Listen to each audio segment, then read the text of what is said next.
అయా మిత్రులారా, ఇక్కడ ఉన్నటువంటి నరసింహారెడ్డి గారి యొక్క తెలంగాణ ఉద్యమ స్ఫూర్తి మీద కానీ, వారు పెట్టినటువంటి మీటింగ్స్ మీద కానీ, వారు మాకంటే ముందు చేసినటువంటి కృషి మీద కానీ మాకు ఎలాంటి అనుమానం లేదు. వారికి ఉన్నటువంటి కమిట్మెంట్ మాకు లేనప్పుడు వారికి ఉన్నది. సమావేశాలు పెట్టిండ్రు, అప్పుడు సంఘాలలో నాయకత్వం వహించుకుంటూ మేము అవి లోపల అంతర్గతమైన పదవుల పోరాటాలే జరిగినాయి కానీ తెలంగాణ ఉద్యమం కొరకు పోరాడినటువంటి సందర్భాలు లేవు. అది ఖచ్చితంగా చెప్తాం. అయితే ఈనాడు మలిదశ ఉద్యమంలో ఉన్నటువంటి మార్పులు, చేర్పులు, స్వభావాలు, సంఘాల యొక్క ట్విస్టులు, చాలా మార్పులు వచ్చినాయి, చాలా వాదనలు వచ్చినాయి, చాలా వాదానికి ప్రతివాదనలు వచ్చినాయి, ఆర్గ్యుమెంట్ల కెపాసిటీ అందరికీ పెరిగిపోయింది, టీవీలు వచ్చినాయి.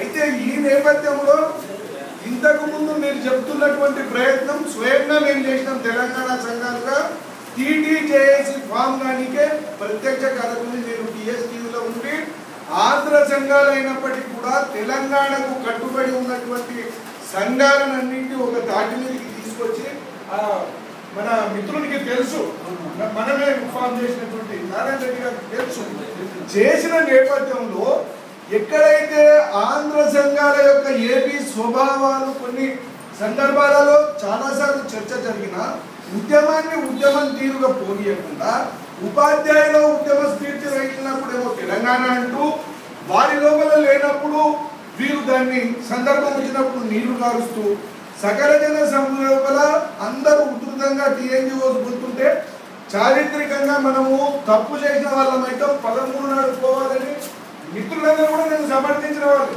నేను అందరు టీటీజేఏసీ నుంచి గెలిచిన తర్వాత టీటీఆర్కి మేమందరం సుధాకర్ అన్న నాయకత్వంలో వారి ఆహ్వానంతో టీటాక్ట్ అనే సంస్థ ఏర్పరిచాం. ఏపీ సంఘాలు ఏపీటీఆర్గా ప్రత్యక్షంగా విమర్శిస్తే అది వేరే, కానీ ఏపీ సంఘాల్లో ఉన్నటువంటి సంఖ్యాపరమైనటువంటి సంఘాలు, ముఖ్యంగా సంఖ్య ఎవరి దగ్గర అయితే ఎక్కువ ఉందో ఆ సంఖ్య గల ఉపాధ్యాయులే తెలంగాణ ఉద్యమానికి కారకులైనప్పుడు వారు వాళ్ళను ఉపాధ్యాయులను మోసపుచ్చేటువంటి స్వభావంతో ఉన్నారు. కాబట్టి తెలంగాణ అని తెలంగాణ పేరు మీద ఉన్న సంఘాలతో మనం చేయాలని ఒక నిర్ణయానికి వచ్చినాము. రెండవది, ఆంధ్ర ఏపీ సంఘాల్లో ఉన్నటువంటి రెండవ పార్శ్వము సమస్యల కొరకు సమావేశాలు, కార్యవర్గాలు జరుగుతున్నప్పుడు వీరిని ఆ సమస్యలను గురించి తెలంగాణను సెకండరీగా చేసేటువంటి సందర్భాలు చాలా చూసినాం. కాబట్టి తెలంగాణ ఉద్యమం కొరకు తెలంగాణ పేరిట పూర్తిగా ఉన్నటువంటి సంఘాలు పార్టిసిపేట్ అయితే మంచి రిజల్ట్స్ వస్తాయి. ఇప్పుడు తెలంగాణ ప్రజా ఫ్రంట్ ఎందుకు పెట్టిండ్రు? ఏపీ ప్రజా ఫ్రంట్ అని కొట్లాడగలుగుతారా మీరు? తెలంగాణకు ఎంత ఉద్యమ స్ఫూర్తితో ఉన్నా కానీ ఏపీ ప్రజా ఫ్రంట్ అని ఆ ప్రజా ఫ్రంట్ లో భాగంగా నేను నర్సని అడుగుతున్నా. నేను క్వశ్చన్, ఇప్పుడు టీపీఎఫ్ పెట్టింది, టీపీఎఫ్ పేరిట మీరు ఉద్యమం చేస్తుంటే మిమ్మల్ని నమ్మి మేము తెలంగాణ సంఘాలుగా పిలిచేటప్పుడు మేము వచ్చినాం. ఏపీ సంఘాల వాళ్ళు అంత పెద్దగా స్పందించి రాలే కదా, ఇప్పుడు కనబడ్డది కదా. ఆపసును పిలిచిండ్రు, మీరు బీఆర్పీలను పిలిచిండ్రు, ఎస్టీలను పిలిచిండ్రు, మరి ఎందుకు రాలేదు? కూర్చొని మాట్లాడచ్చు కదా. తెలంగాణ స్వభావ రీత్యా ఉద్యమంలో మేము ఉంటున్నాం, ఉద్యమానికి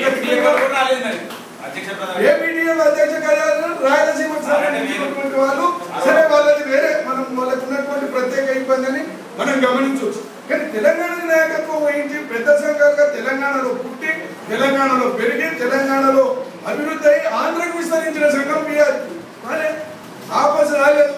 బీజేపీ సంఘంతో అఫిలియేషన్ తెలంగాణ వరకు ఇష్టమైనటువంటి సంఘం అంటే స్వభావాలు. ఒక్క నిమిషం ఏపీ సంఘం మేము తెలంగాణ సంఘాలు ఏకం కావాలని స్లోగన్కు తెలంగాణ ఉండాలన్న దానికి అర్థమైందే.